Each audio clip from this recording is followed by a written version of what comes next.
ఈరోజే భాద్రపద శనివారం.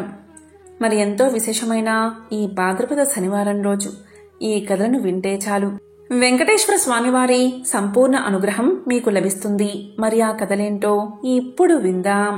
భక్తులు కోరిన కోరికలను నెరవేరుస్తూ ఎంతో ప్రసిద్ధి చెందిన వెంకటేశ్వర స్వామివారిని శ్రీహరి, ఏడుకొండలవాడు, వడ్డీ కాసులవాడు, గోవిందుడు అని పిలుస్తారు. అయితే స్వామివారిని దర్శించుకునే భక్తులు తప్పనిసరిగా స్వామివారిని గోవిందా గోవిందా అనే పేరుతో పూజించడం మనం చూస్తున్నాము. అయితే స్వామివారిని ఈ విధంగా గోవిందా అనే పేరుతో పూజించడానికి గల కారణమేమిటి, ఈ పేరు వెనుక ఉన్న కథ ఏమిటి అనే విషయాలను ఇప్పుడు తెలుసుకుందాం. పురాణాల ప్రకారం ఒకరోజు శ్రీ వెంకటేశ్వర స్వామి అగస్త్య మహర్షి యొక్క ఆశ్రమానికి వెళ్లి, నన్ను శ్రీనివాసుడు అని పిలుస్తారు. మీ ఆశ్రమంలో చాలా గోవులు ఉన్నాయి కదా, నాకు ఒక గోవు కావాలి అని అడగడంతో అందుకు అగస్త్య మహాముని చాలా సంతోషించి ఇలా పలికారు. స్వామి, నేను మీకు గోవులను ఇవ్వడానికి నాకు ఎలాంటి అభ్యంతరమూ లేదు. కానీ వేదాల ప్రకారం పత్ని లేనిదే గోదానం చేయకూడదు. కనుక మీరు సతీ సమేతంగా వస్తే సంతోషంగా మీకు గోదానం చేస్తాను అని చెప్పడంతో శ్రీనివాసుడు అక్కడి నుంచి వెళ్లిపోతాడు. అయితే ఆశ్రమంలో అగస్త్యుడు లేని సమయంలో శ్రీనివాసుడు పద్మావతిని వెంట తీసుకుని ఆశ్రమానికి వెళ్లి అగస్త్యుడి శిష్యుణ్ణి, నన్ను మీ గురువుగారు రమ్మన్నారు, గోదానం చెయ్యాలంటే సతీ సమేతంగా రమ్మని చెప్పారు. మీ గురువుగారి ఆజ్ఞ మేరకు సతీ సమేతంగా వచ్చాను, నాకు గోవు ఇవ్వు అనడంతో అందుకు ఆ శిష్యుడు తన గురువు లేనిదే గోవులు ఇవ్వడానికి నిరాకరించాడు. మీరు గురువు ఉన్నప్పుడు రావాల్సిందని సూచించాడు. ఈ మాట విన్న శ్రీనివాసుడు ఎంతో కోపంతో తిరుమల కొండవైపు నడుచుకుంటూ వెళ్లసాగాడు. అప్పుడే ఆ సమయానికి ఆశ్రమానికి వచ్చిన అగస్త్యుడితో శిష్యులు జరిగిందంతా చెప్పగా, దాంతో అగస్త్యుడు తన శిష్యులతో పాటు మరికొంతమందిని గోవును తీసుకుని శ్రీనివాసుడి దగ్గరికి బయలుదేరతాడు. ఆ సమయంలో స్వామిని కొంత దూరం నుంచి చూసిన అగస్త్యుడు స్వామి అని పిలిచినా అప్పటికీ స్వామివారు కోపంతో అతని మాటలు పట్టించుకోలేదు. ఈ క్రమంలోనే మళ్లీ అగస్త్యుడు గోవా ఇందా అని చెబుతాడు. గోవా అంటే ఆవు, ఇందా అంటే ఇదిగో అని అర్థం. అలా గోవు ఇందా అని పిలవడంతో ఆ పేరు గోవిందగా మారి స్వామివారిని గోవింద నామస్మరణ చేస్తూ భక్తులు పూజిస్తున్నారు.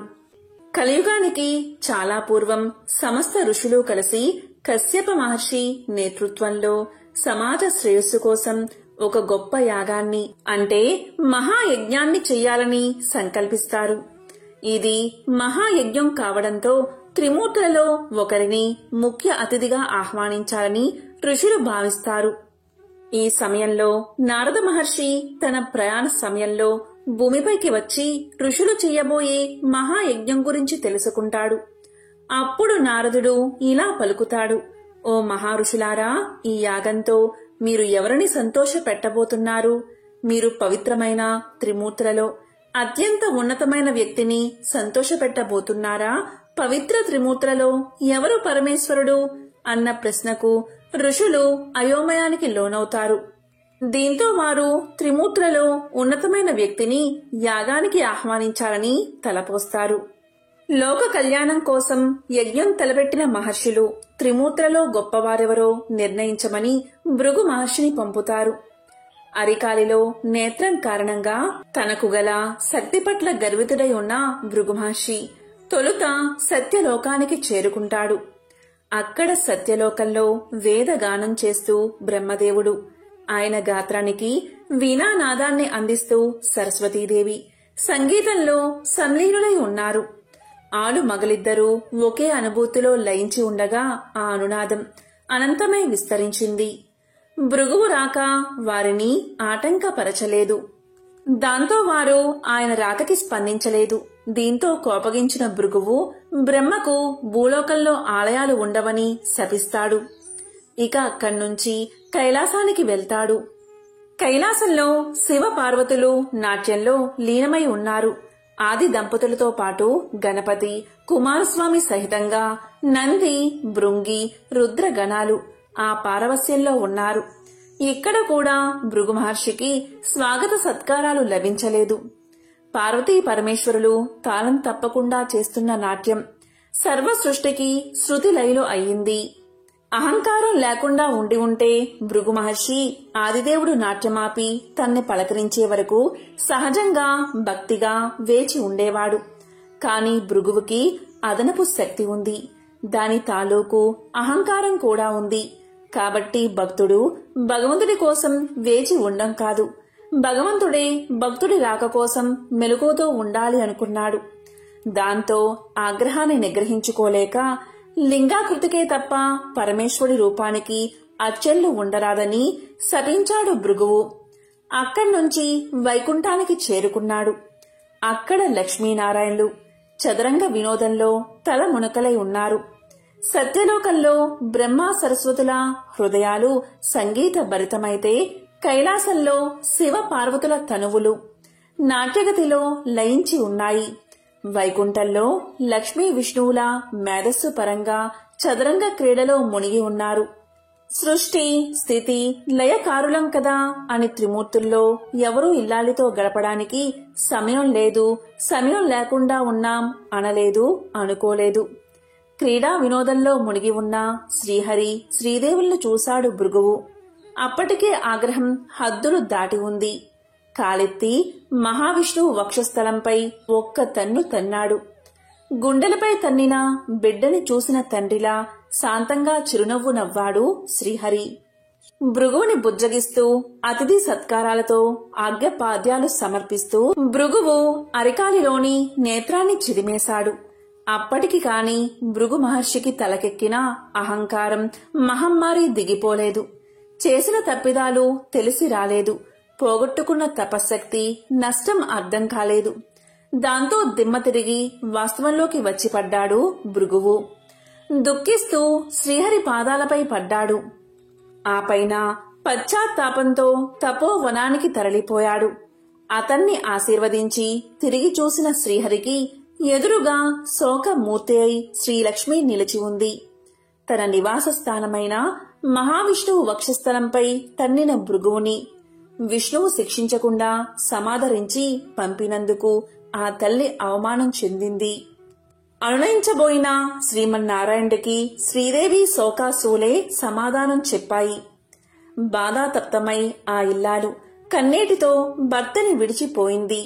సిరి తనతో ఉన్నప్పుడు సర్వ సంపదలతో వైభవమూర్తే విలసిల్లిన శ్రీమన్నారాయణుడు సిరిదేవి విడిచి వెళ్లడంతో దరిద్ర నారాయణుడై అడవులు పట్టిపోయాడు. గుక్కెడు పాలకి పుట్టలో ఉండి పొదుగు వదిలిన గోమాత పుణ్యాన కడుపు నింపుకున్నాడు. దేశ దిమ్మరిలా తిరుగుతూ వకులమాలని చేరినప్పుడు సైతం ఎవరు నాయనా నీవు అంటే ఏ పేరుని చెప్పను, ఏ పేరుతో పిలిచినా పలుకుతాను, ఏ ఊరని చెప్పను, అన్ని ఊళ్ళూ నావే, సిరి నుండే తల్లి ఇప్పుడు తొలగిపోయింది అంటాడు. ఆ తల్లి జాలిపడుతూ అంతే నాయనా లోకరీతి, భాగ్యమున్నంతకాలం అందరూ గౌరవిస్తారు, కలిమి కోల్పోయిన నాడు అన్నీ కోల్పోయినట్టే అంటూ కన్నబిడ్డను ఆదరించినట్లు ఆదరిస్తుంది. ఆశ్రమవాసి అయి వరహమూర్తి అనుమతి పొంది ఆశ్రితుడై జీవిస్తూ ఆకాశరాజ పుత్రి పద్మావతిని పరిణమాడాలి అనుకుంటే పైసలేవి, పెళ్లి చేసుకునేందుకు వడ్డీకి అప్పు తీసుకోవాల్సి వచ్చింది. ఒకప్పుడు సిరి సంపదలకి నెలవైనవాడు. కలకంట కంట కన్నీరొలికితే అది పరిస్థితి. శ్రీ వెంకటేశ్వర స్వామికి సంబంధించిన ఒక విశేషమైన కథను ఇప్పుడు విందాం. పూర్వకాలంలో మగధ సామ్రాజ్యంలో విష్ణు చిత్తుడు అని శ్రీవారి ప్రియభక్తుడు ఉండేవాడు. అతనికి 9 మంది స్త్రీ సంతానం కలిగారు. ఎంతో పాండిత్యం ఉన్న మిక్కిలి పేదరికంతో బాధపడుతున్నాడు విష్ణు చిత్తుడు. విష్ణు చిత్తుని భార్య తారామతి. ఎల్లప్పుడూ ఆమె శ్రీమన్నారాయణ్ణి ప్రార్థిస్తూ ఉండేది. అప్పుడప్పుడు వివాహాది శుభకార్యాల పౌరోహిత్య కార్యక్రమంలో దక్షిణగా వచ్చే కొద్ది సొమ్ముతో ఎంతో కష్టాలు పడుతూ కాపురం సాగిస్తున్నారు ఆ దంపతులు. కుమార్తెలకు యుక్త వయసు వచ్చింది. తారామతికి ఎప్పుడూ వీరి వివాహం ఎలా జరిపించాలా అనే చింతగా ఉండేది. ఆ శ్రీనివాసుణ్ణి ప్రార్థిస్తూ కాలం గడుపుతూ ఉండేది తారామతి. ఓ శ్రీనివాస భక్తులారా, ఆశ్రిత జనరక్షకుడైన శ్రీ వెంకటేశ్వర స్వామివారికి తన భక్తులన్నా అపార ప్రేమాని మనందరికీ తెలిసిందే కదా. ఇలా ఉండగా ఒకరోజు ఉదయం ఒక వృద్ధ బ్రాహ్మణుడు విష్ణుచిత్తుని ఇంటి తలుపు తట్టాడు. అయ్యా, నేను వంగదేశపు వాసిని. ఒక యజ్ఞం నిమిత్తం వెళుతూ దారి మధ్యలో ఈ దేశానికి చేరుకున్నాను. దయచేసి ఈ ఒక్కరోజు మీ ఇంట్లో ఉండనిస్తే తిరిగి రేపు ఉదయమే వెళ్లిపోతాను అని విష్ణుచిత్తుణ్ణి అర్థించాడు. అందుకు విష్ణుచిత్తులు ఇలా పలికాడు, స్వామి, అంతకు మించిన అదృష్టం మాకేముంటుంది? అతిథి సాక్షాత్తు శ్రీమన్నారాయణుడితో సమానమని మన పురాణాలు ఘోషిస్తున్నాయి కదా. తమరు ఎటువంటి సంకోచం లేకుండా మా ఇంట్లో తప్పక ఉండవలసింది అని ఆ ముసలి బ్రాహ్మణుణ్ణి లోపలికి తీసుకువచ్చి సపర చర్యలు చేశాడు. ఆ రోజు మధ్యాహ్నం భోజనం చేసిన తర్వాత ఆ వృద్ధ బ్రాహ్మణుడు తారామతితో ఇలా అంటాడు, ఏమమ్మా దిగాలుగా ఉన్నావు? ఏమిటి నీ బాధ? ఏమీ సంకోచించకుండా చెప్పు అన్నాడు. అప్పుడు తారామతి ఇలా అంటుంది, స్వామి, తమరు మహా తపస్సంపన్నులు. తేజస్సులో సాక్షాత్తు ఆ వైకుంఠ వాసుని మాదిరిగా ఉన్నారు. మీ వద్ద దాచేదేముంది? నా మనోవ్యదంతా నా పుత్రికల వివాహం గురించే అని విన్నవించుకుంది. అంతటా ఆ విప్రోత్తముడు చిరునవ్వు నవ్వి ఇలా అన్నాడు, తల్లి, నీ బాధ నేను గ్రహించాను. నీ కష్టాలన్నీ తొలగిపోయి కుమార్తెలకు శుభప్రదంగా వివాహం అవ్వడానికి ఒక అద్భుత వ్రతాన్ని నీకు తెలియచేస్తాను. ఆ వ్రతాన్ని ఆచరిస్తే మీ కష్టాలు పటాపంచలైపోతాయి. శ్రీ వెంకటేశ్వర వ్రతము అనే వ్రతం మిక్కిలి సులభతరం అని చెప్పి ఆ వ్రత విధానమంతా ఆ దంపతులకు వివరించాడు. అంతటా విష్ణుచిత్తుడు ఇలా పలికాడు, స్వామి, మహా సంతోషం. ఇంతకు మించిన భాగ్యం ఏముంటుంది మాకు? ఎన్నో రోజులు ఎందుకు, శుభస్థ శీఘ్రమని పెద్దలు అన్నారు కదా. ఈ రోజే ఎంతో మంచి రోజు. ఈ రోజు తమరు చెప్పిన శ్రీ వెంకటేశ్వర వ్రతాన్ని ఆచరిస్తాము అని విష్ణుచిత్తులు తారామతి దంపతులిద్దరూ తన కుమార్తెలందరితో కలిసి ఆ రోజు సాయంకాలమే బంధుమిత్రులను పిలుచుకుని శ్రీ వెంకటేశ్వర వ్రతాన్ని అత్యంత భక్తి శ్రద్ధలతో ఆచరించారు. వచ్చిన భక్తులందరూ వ్రతం పూర్తయిన తర్వాత తీర్థ ప్రసాదాలు స్వీకరించి తమ తమ గృహాలకు వెళ్లిపోయారు. అప్పుడు విష్ణుచిత్తుల వారు భార్యా సమేతంగా ఆ బ్రాహ్మణోత్తముడికి పాద నమస్కారం చేసి తమ దంపతులను ఆశీర్వదించవలసిందిగా వేడుకున్నారు. అప్పుడా బ్రాహ్మణోత్తముడు వ్రత తీర్థ ప్రసాదాలు తాను స్వీకరించి మనోభీష్టా సిద్ధిరస్తు, శ్రీ లక్ష్మీ శ్రీనివాస కటాక్ష సిద్ధిరస్తు అని ఆశీర్వదించాడు. ఇంతలో చీకటిపడి నిద్రా సమయం అయింది. అంతట విష్ణుచిత్తుడు ఆ బ్రాహ్మణుడికి ఒక చిరిగిన దుప్పటిని ఇచ్చి కన్నీళ్ల పర్యంతంగా ఇలా పలికాడు, స్వామి, కడుపేదనైనా నా వద్ద ఇంతకు మించి మంచి దుప్పటి లేదు. ఈ రాత్రికి నన్ను క్షమించి దీని యందే పడుకోండి అని వేడుకున్నాడు. అందుకు ఆ బ్రాహ్మణుడు చిరునవ్వు నవ్వి ఇలా అన్నాడు, విష్ణుచిత్త, ఏమీ బాధపడకు. నేను బయట బసారాలో పడుకుంటాను అని చెప్తాడు. కొద్దిసేపటికే అందరూ కూడా నిద్రలోకి జారుకున్నారు. రాత్రి 4వ జామున ఉరుములు మెరుపులతో పెద్ద వర్షం కురిసింది. అంతా కటిక చీకటి. గాఢాంధకారంలో కంటికి ఏమీ కనబడట్లేదు. విష్ణుచిత్తునికి బయట పడుకున్న ఆ ముసలి బ్రాహ్మణుడు ఎలా ఉన్నాడో అని బెంగగా ఉంది. కాని ఈ గాఢాంధకారంలో ఏమీ కనిపించక ఎప్పుడెప్పుడు తెల్లవారుతుందా అని ఆ రాత్రి గడిపాడు విష్ణుచిత్తుడు. ఆ కుటుంబమంతా. ఇంతలో తెల్లారింది. వాన తేలిక పడింది. బయట బ్రాహ్మణుడు ఏమయ్యాడో, ఎంత బాధపడ్డాడో అనుకుంటూ బయటకు వచ్చిన ఆ దంపతులకు అద్భుత దృశ్యం కనిపించింది. అక్కడ విప్రోత్తముడు లేడు. చిరిగిన దుప్పటి స్థానంలో పట్టు పీతాంబరం ఉంది. ఆ పీతాంబరంపై శ్రీ వెంకటేశ్వర స్వామివారి విగ్రహం చిరునవ్వుతో కనిపించింది. జరిగినదంతా ఆ దంపతులకు అర్థమైంది. వారి ఆనందానికి అవధులు లేవు. వచ్చింది సాక్షాత్తు ఆ శ్రీమన్నారాయణుడే. ఆహా, ఏమి మన భాగ్యము! కాని ఆ స్వామివారిని గ్రహించలేకపోయామే. చివరికి చిరిగిన దుప్పటి ఇచ్చామే అని తలుస్తూ శ్రీ స్వామివారి విగ్రహాన్ని కళ్లకు అద్దుకుని ఇంట్లోకి వచ్చారు. ఇల్లంతా స్వర్ణమయంగా కనిపించింది. అంతటా ధనరాశులే. ఆహా, శ్రీ వెంకటేశ్వర స్వామివారి వ్రతకల్ప మహత్యం వల్ల కదా ఇదంతా జరిగింది అని ఆ స్వామిని అనేక విధాలా స్తుతించారు. చూసారా, సాక్షాత్తు శ్రీ స్వామివారే ఆ భక్తుడి ఇంటికి అతిథి రూపంలో వచ్చి వ్రత విధానం చెప్పడమే కాకుండా తీర్థ ప్రసాదాలు కూడా తానే స్వయంగా స్వీకరించాడు. శ్రీ స్వామివారు అంతటి కరుణామయుడు. ఎవరైతే భక్తి శ్రద్ధలతో ఈ వ్రతాన్ని ఆచరిస్తారో వారింటికి తానే స్వయంగా ఏదో రూపంలో తప్పక వస్తాడు. మీరందరూ కూడా ఈ వ్రతాన్ని ఆచరించి స్వామివారి కరుణా కటాక్షాలు పొందండి. శ్రీ లక్ష్మీ శ్రీనివాస కటాక్ష సిద్ధిరస్తు అని విశ్వామిత్రుల వారు ముళ్లకు తెలియచేశారు. శ్రీ వెంకటేశ్వరాయ నమః అనేది వెంకటేశుడి మంత్రం. ఈ అష్టాక్షరి మంత్రం గురించి మాతృశ్రీ వెంగమాంబ రాసిన శ్రీ వెంకటాచల మహత్యం అన్న గ్రంథంలోని తృతీయ ఆశ్వాసం 177వ పుటలో శ్రీ వెంకటేశ్వరాయ నమః అనే అష్టాక్షరి మంత్రం గురించి ప్రస్తావించారు. శ్రీనివాసుడు ఈ మంత్రాన్ని ఓంకారపూర్వకంగా జపించవచ్చునని అందులో పేర్కొన్నారు.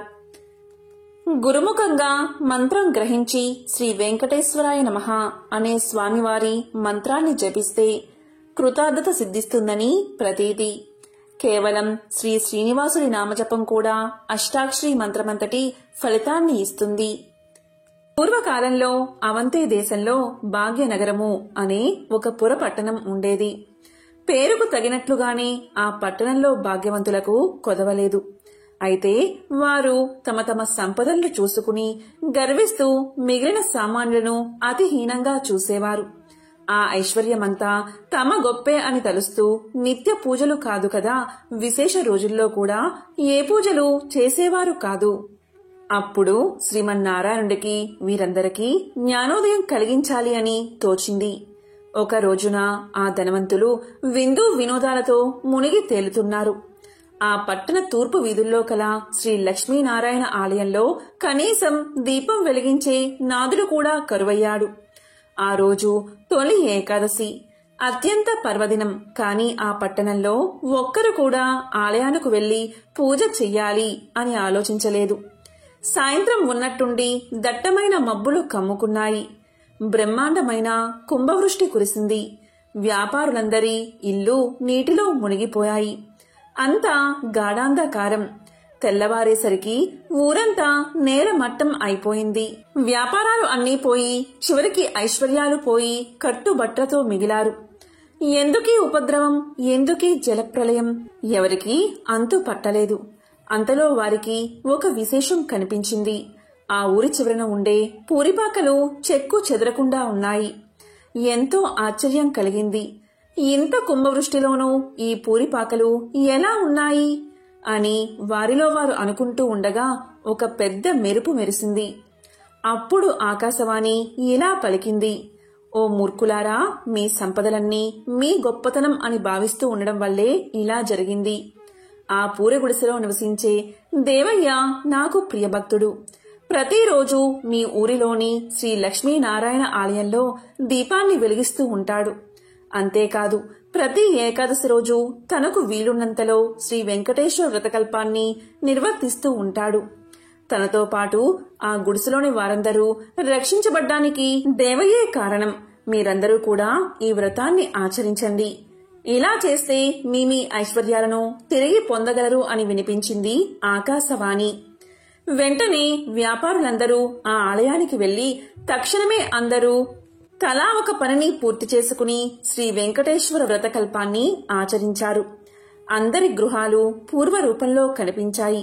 ఆ రోజు మొదలు ఆ వర్తకులందరూ శ్రీవారి భక్తులై ప్రతి ఏకాదశి రోజు శ్రీ వెంకటేశ్వర స్వామి యొక్క వ్రతకల్పాన్ని ఆచరిస్తూ బతికి ఉన్నంతకాలం సుఖ సౌభాగ్యాలతో ఉండి చివరికి ముక్తిని పొందారు అని శ్రీ వశిష్ఠుల వారు వివరించి చెప్పారు.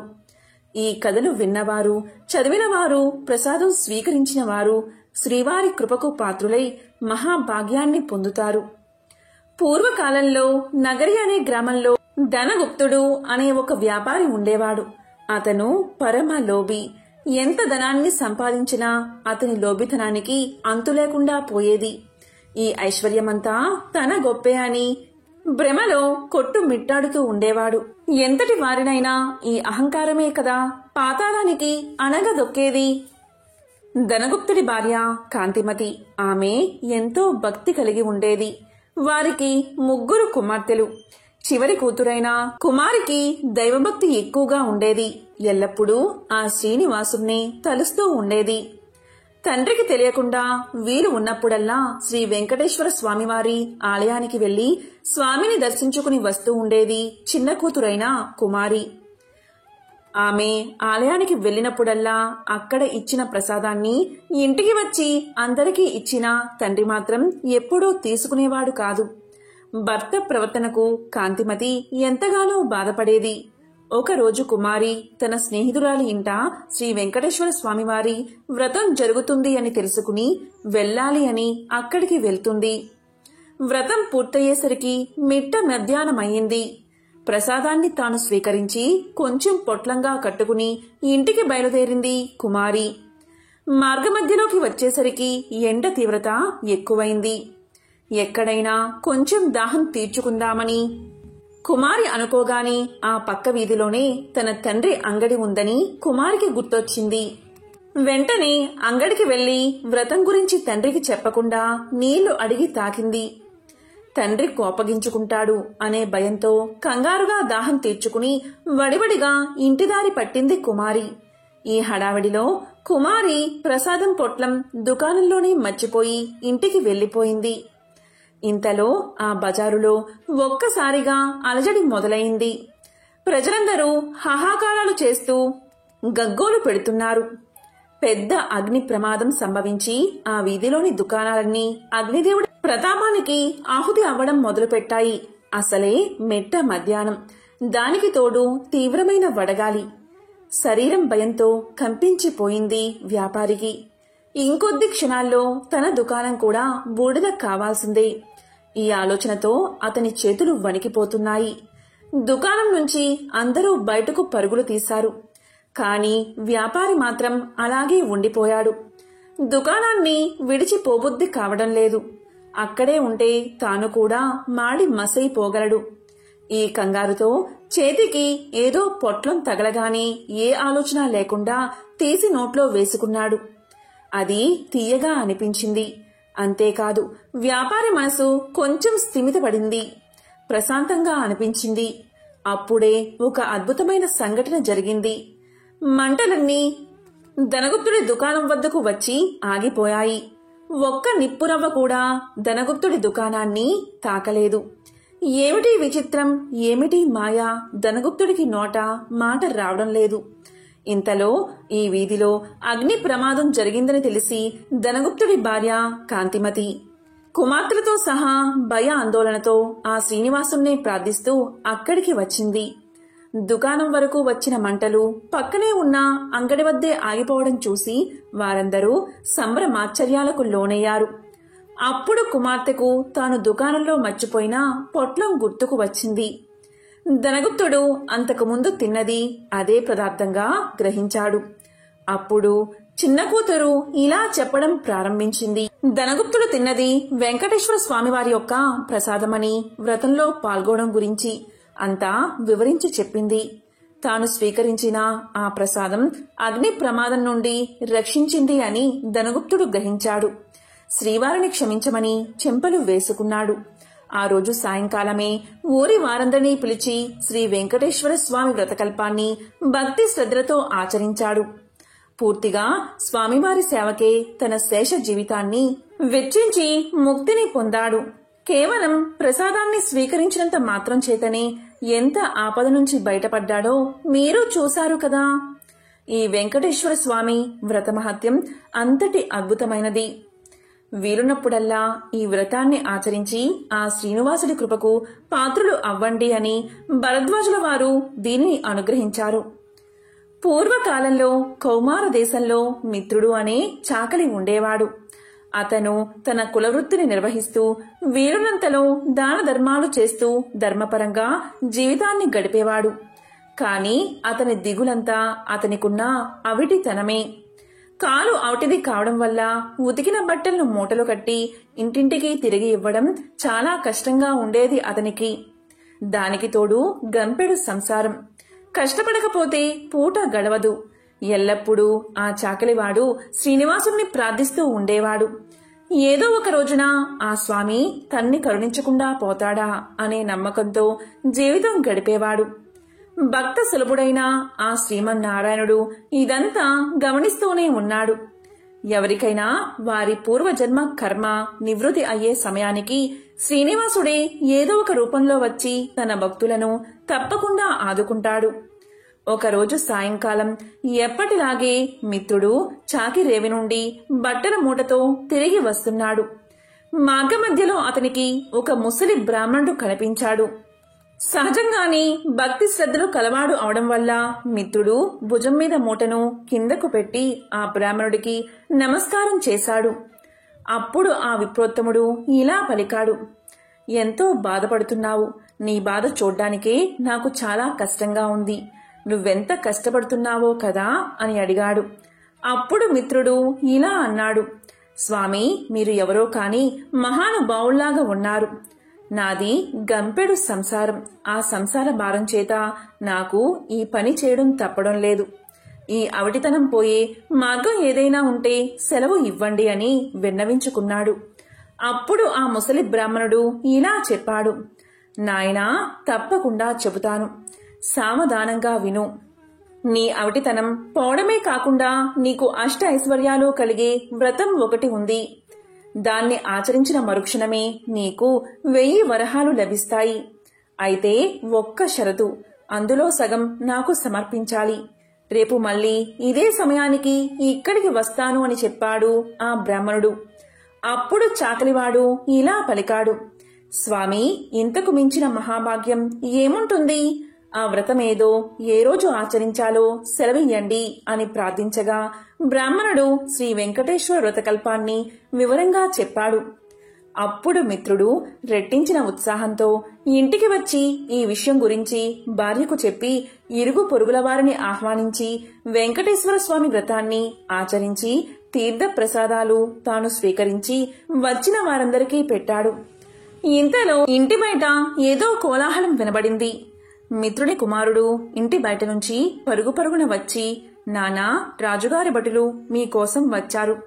రాజుగారు మీకు కట్న కానుకలు పంపించారట అని పలికాడు.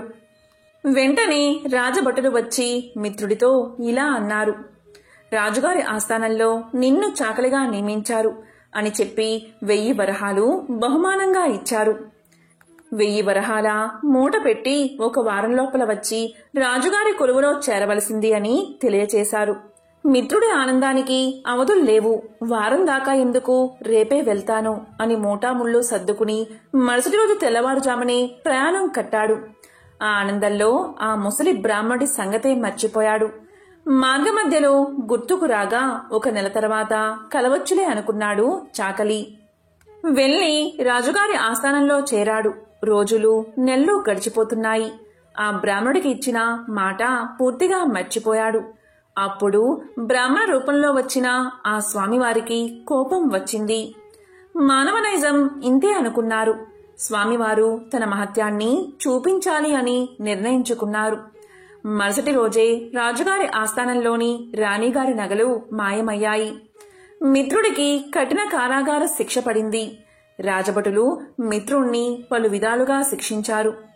ఎందుకు ఇలా జరిగింది, ఎందుకీ అభాండం తన మీద పడింది అని తలుస్తున్న మిత్రుడికి ఆ రాత్రి స్వామివారు కలలో కనబడి వృద్ధ బ్రాహ్మణుడి రూపంలో వచ్చింది తనే అని, తనకు ఇచ్చిన మాట నిలబెట్టుకోకపోవడం వల్లే ఇలా జరిగిందని తెలియచేశారు. అప్పుడు మిత్రుడు ఇలా పలికాడు, స్వామి, నేను ఎంతో పాపాత్ముడిని. ఎంతటి అపరాధం చేశానో దయచేసి నన్ను కరుణించండి. ప్రతి నెల మీ వ్రతాన్ని ఆచరిస్తాను. నా సంపాదనలో సగం భాగం ప్రతి నెల జీవితాంతం తమకే సమర్పిస్తాను అని చెంపలు వేసుకుని స్వామివారిని పరిపరి విధాలుగా వేడుకున్నాడు. భక్తజన బాంధవుడైన స్వామివారు అందుకు సంతోషించి మిత్రుణ్ణి అనుగ్రహించారు. శ్రీవారి అనుగ్రహం చేత రాణిగారి నగలు వేరే ప్రదేశంలో మరుసటి రోజే దొరికాయి. మిత్రుడు దొంగలించలేదు అని రాజుగారు గ్రహించారు. మిత్రుడిని కారాగారం నుంచి వదిలేశారు. అప్పట్నుంచి మిత్రుడు స్వామివారికి ఇచ్చిన మాట ప్రకారం ప్రతి నెల శ్రీ వెంకటేశ్వర స్వామివారి వ్రతాన్ని ఆచరిస్తూ తన సంపాదనలో సగభాగం స్వామివారికే సమర్పిస్తూ కలకాలం సుఖంగా జీవించి చివరన ముక్తిని పొందాడు అని అత్రి మహర్షివారు సెలవిచ్చారు. పూర్వకాలంలో సుగత సామ్రాజ్యంలో విష్ణుచిత్తుడు అనే శ్రీహరి ప్రియభక్తుడు ఉండేవాడు. అతనికి 9 మంది ఆడపిల్లలు. అతను ఎంతో పాండిత్యం తెలిసినవాడు. అయినా కూడా పేదరికంలో బాధపడుతూ ఉండేవాడు. విష్ణుచిత్తుడి భార్య తారామతి ఎల్లప్పుడూ ఆ శ్రీమన్నారాయణుడి పాద పద్మాలయంతే మనసు లగ్నం చేసి ప్రార్థిస్తూ ఉండేది. అప్పుడప్పుడు వివాహాది శుభకార్యాల్లో పాల్గొనేవాడు విష్ణుచిత్తుడు. దక్షిణగా వచ్చే కొద్దిపాటి సొమ్ముతో అష్ట కష్టాలు పడుతూ సంసార సాగరాన్ని సాగిస్తున్నాడు. పిల్లల పెళ్లిళ్లు ఎలా జరపాలి అని ఆలోచిస్తూ శ్రీనివాసుని తలుచుకుంటూ కాలం గడిపేది విష్ణుచిత్తుని భార్య. ఒకరోజు ఉదయాన్నే ఒక వృద్ధ బ్రాహ్మణుడు విష్ణుచిత్తుని ఇంటి తలుపు తట్టాడు. అయ్యా, నేను వంగదేశపు వాడిని. ఒక యజ్ఞం నిమిత్తం వెళుతూ దారి మధ్యలో ఈ దేశానికి వచ్చాను. దయచేసి ఈ ఒక్కరోజు మీ ఇంట్లో ఉండనిస్తే తిరిగి రేపు ఉదయాన్నే వెళ్లిపోతాను అని అర్థించాడు. అప్పుడు విష్ణుచిత్తుల వారు ఇలా పలికారు. స్వామి, అంతకు మించిన అదృష్టం మాకేముంది? తమరు ఎటువంటి సంకోచమూ లేకుండా మా ఇంటిలో ఉండండి అని ఆ వృద్ధ బ్రాహ్మణుణ్ణి లోపలికి తీసుకువచ్చి సపరి చర్యలు చేశాడు. వృద్ధ బ్రాహ్మణుడు విష్ణుచిత్తుని భార్యని చూసి ఇలా అన్నాడు. ఏమమ్మా అలా ఉన్నావు? ఏమిటి నీ దిగులు? నాకు చెప్పు అన్నాడు. అప్పుడు తారామతి ఇలా పలికింది. స్వామి, మీరు చూస్తే తేజో సంపన్నులాగా ఉన్నారు. నాకు చింత ఏమీ లేదు. కేవలం నా బాధ అంతా నా బిడ్డల వివాహం గురించి మాత్రమే అని విన్నవించింది. అప్పుడు వృద్ధ బ్రాహ్మణుడు ఇలా పలికాడు. నీ కష్టాలన్నీ తొలగి నీ కుమార్తెలకు శుభప్రదంగా వివాహం కలగడానికి ఒక అద్భుతమైన వ్రతాన్ని చెప్తాను. ఆ వ్రతాన్ని ఆచరించడం వల్ల మీ కష్టాలన్నీ తొలగిపోయి భోగ భాగ్యాలతో తులతూగుతారు. శ్రీ వెంకటేశ్వర స్వామివారి వ్రతం ఎంతో సులభతరం అని వ్రత విధానాన్ని మొత్తం ఆ దంపతులకు వివరించి చెప్పాడు. అప్పుడు విష్ణుచిత్తుడు సంతోషించి ఇలా పలికాడు. స్వామి, మహా సంతోషం. ఇంతకు మించిన మహాభాగ్యం మాకు ఏముంటుంది? ఎన్నో రోజులు ఎందుకు, శుభస్థ శీఘ్రం అని అన్నారు కదా మన పెద్దలు. ఈ రోజే శనివారం. ఎంతో శుభమైన ఈ రోజు తమరు సెలవిచ్చిన శ్రీ వెంకటేశ్వర స్వామివారి వ్రతాన్ని ఆచరిస్తాము అని విష్ణుచిత్తుల దంపతులు తమ కుమార్తె అందరితో కలిసి ఆ రోజు సాయంకాలమే బంధుమిత్రులను ఆహ్వానించి శ్రీ వెంకటేశ్వర స్వామివారి వ్రతాన్ని అత్యంత భక్తి శ్రద్ధలతో ఆచరించారు. వచ్చిన భక్తులందరూ వ్రతం పూర్తయిన తర్వాత తీర్థ ప్రసాదాలు స్వీకరించి తమ తమ గృహాలకు వెళ్లిపోయారు. అప్పుడు విష్ణుచిత్తుల వారు భార్యాసమేతంగా ఆ వృద్ధ బ్రాహ్మణుడుకు పాద సత్కార్యాలు గావించి తమ దంపతులను ఆశీర్వదించవలసిందిగా కోరుకున్నారు. ప్రసాదాలు తాము కూడా స్వీకరించారు. ఆ బ్రాహ్మణుడు కూడా ఆ వ్రత ఫల నైవేద్యాలను స్వీకరించి మనోభీష్ట ఫల సిద్ధిరస్తు అని పలికాడు. శ్రీ లక్ష్మీ శ్రీనివాస కటాక్ష సిద్ధిరస్తు అని ఆశీర్వదించాడు. ఇంతలో చీకటి పడి నిద్రా సమయమైంది. అప్పుడు విష్ణుచిత్తుడు బ్రాహ్మణుడికి ఒక చిరిగిన దుప్పటిని ఇచ్చి కన్నీళ్లు పర్యంతమై ఏడ్చి ఇలా పలికాడు. స్వామి, కడు పేదవాడైన నేను, నా వద్ద ఇంతకు మించి మంచి దుప్పటి లేదు. ఈ రాత్రికి నన్ను క్షమించి దీని అందే విశ్రమించవలసింది అని వేడుకున్నాడు. అందుకు ఆ బ్రాహ్మణుడితో వృద్ధ బ్రాహ్మణుడు ఇలా పలికాడు. నీవు ఏమీ చింతించవద్దు అని చెప్పి తన బయట వసారాలో పడుకుంటాను అని చెప్పాడు. కొద్దిసేపటికి అందరూ నిద్రలోకి జారుకున్నారు. రాత్రి 4వ జామున ఉరుములు మెరుపులతో పెద్ద వర్షం మొదలయింది. ఎటు చూసినా కటిక చీకటి. గాఢాంధకారంలో కంటికి ఏమీ కనిపించలేదు. ఆ ముసలి బ్రాహ్మణుడు ఎలా ఉన్నాడో అని బెంగగా ఉంది. కాని ఈ గాఢాంధకారంలో ఏమీ కనిపించకపోగా ఎప్పుడు తెల్లవారుతుందా అని ఆ రాత్రి ఆ దంపతులు ఎలాగో గడిపారు. ఇంతలో తెల్లవారింది. వాన తేలికపడింది. బయట బ్రాహ్మణుడు ఏమయ్యాడు అని బయటకు వచ్చిన ఆ దంపతులకు ఒక అద్భుత దృశ్యం కనిపించింది. అక్కడ చిరిగిన దుప్పటి లేదు. చిరిగిన దుప్పటి స్థానంలో పట్టు పీతాంబరం ఉంది. శ్రీ వెంకటేశ్వర స్వామివారి విగ్రహం చిరునవ్వుతో కనిపించింది. జరిగిందంతా ఆ దంపతులకు అర్థమైంది. వారి ఆనందానికి అవధులు లేవు. వచ్చింది సాక్షాత్తు ఆ శ్రీమన్నారాయణుడే. ఆహా, ఏమి మన భాగ్యము! ఎన్నో జన్మల పుణ్యఫలం. కాని మనం ఆ స్వామివారిని గ్రహించలేకపోయాం. చివరికి చిరిగిన దుప్పటి ఇచ్చాము అని తలుస్తూ ఆ స్వామివారి విగ్రహాన్ని కళ్ళకు అద్దుకుని ఇంట్లోకి తీసుకువచ్చారు. ఇల్లంతా స్వర్ణమయంగా కనిపించింది. అంతటా ధనరాశులే. ఆహా, శ్రీ వెంకటేశ్వర స్వామివారి వ్రతకల్ప మహత్యం వల్లే ఇదంతా కదా అని ఆ స్వామిని అనేక విధాలుగా స్తుతించారు. చూసారా, సాక్షాత్తు స్వామివారే ఆ భక్తుడి ఇంటికి అతిథి రూపంలో వచ్చి వ్రత విధానాన్ని చెప్పడమే కాకుండా తీర్థ ప్రసాదాలు కూడా తానే స్వయంగా స్వీకరించాడు. స్వామివారు అంతటి కరుణామయుడు. ఎవరైతే భక్తి శ్రద్ధలతో ఈ వ్రతాన్ని ఆచరిస్తారో వారింటికి తానే స్వయంగా ఏదో ఒక రూపంలో తప్పకుండా వస్తారు. మీరందరూ కూడా శ్రీ వెంకటేశ్వర స్వామివారి వ్రతాన్ని ఆచరించి స్వామివారి కరుణా కటాక్షాలను పొందండి. శ్రీ లక్ష్మీ శ్రీనివాస కటాక్ష సిద్ధిరస్తు అని విశ్వామిత్రుల వారు దీన్ని సెలవిచ్చారు.